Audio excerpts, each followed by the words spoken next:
जितना खर्चा करेबू हम उतना खर्चा करब। ओकरा खातिर हम भागल ना हई।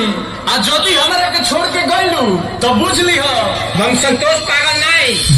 मुझे ज्यादा तुझे रानी उड़न बाज होता तो बुझ ली हम।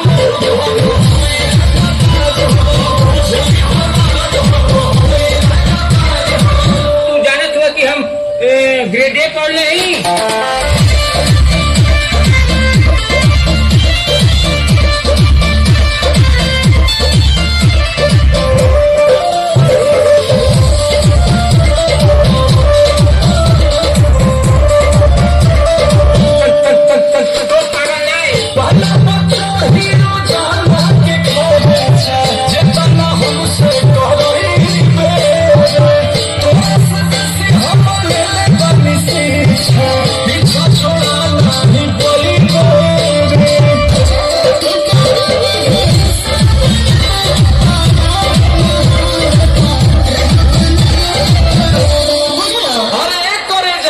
जितना तोहरा से रात में बात कोई बनी न उतना केहुरी खाती जागल ना है।